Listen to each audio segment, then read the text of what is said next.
This is the Washington Times front page for Friday, September 10th, 2021. Thanks for joining us. I'm George Gerbo. The front page is brought to you by First Liberty Institute. Help First Liberty take a stand against court packing at supremecoup.com. President Biden has ordered sweeping new COVID-19 vaccine requirements for private sector employees, select healthcare workers, and government contractors. Tom Howell and Jeff Murdoch report the president is resorting to heavy measures in a scramble to fend off the Delta variant. The Department of Labor will issue rules mandating all employers with more than 100 workers to have their employees be fully vaccinated or test for COVID-19 weekly. The rules also affect 17 million workers at healthcare facilities that receive Medicare or Medicaid funding and select federal workers. The mandate on federal workers eliminates a provision that allowed people to opt into regular testing instead of getting the vaccine. It covers 4 million people in the executive branch, plus contractors who do business with the federal government.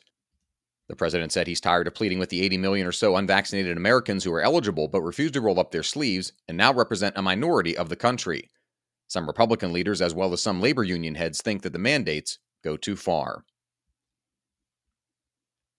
It was a beautiful Tuesday morning in September in the Mid-Atlantic and along the East Coast 20 years ago, when modern American life would change forever.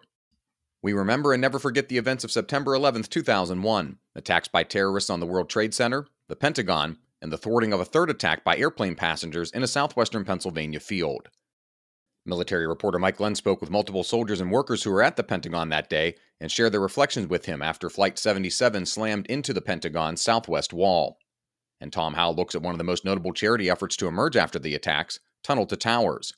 The charity looks back to the heroic efforts of first responders and uses the spirit of the day to uplift first responders who need a helping hand and will for years to come.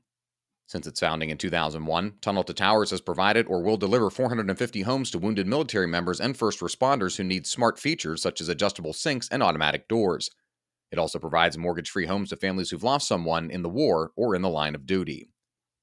And in the final part of our 9/11 retrospective, Ben Wolfgang and Guy Taylor look at the military response and counterterrorism efforts that followed the attacks, some of which continue today.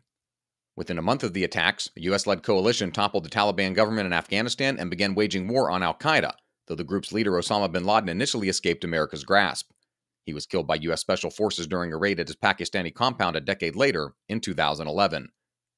Counterterrorism officials and analysts say the U.S.'s approach to anti-terror campaigns and the American public's tolerance for major combat missions in the Middle East have shifted dramatically since 9/11. The front page is brought to you by First Liberty Institute. This national nonprofit law firm is taking a stand against democratic dreams of court packing.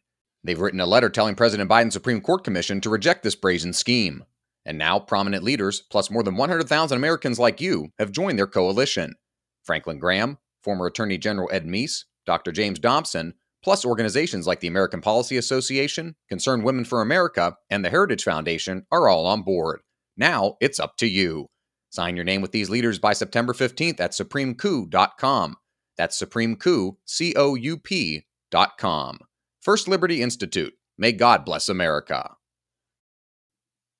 And finally, one of the nation's most closely watched Senate races has swerved into personal attacks in Pennsylvania.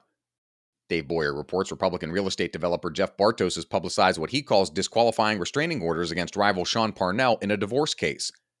Parnell, a decorated Army veteran of the war in Afghanistan, has denied wrongdoing and called on Bartos to quit the Republican primary for smearing his family. The campaign to replace retiring Republican Senator Pat Toomey promises to be one of the most competitive and expensive races in the country.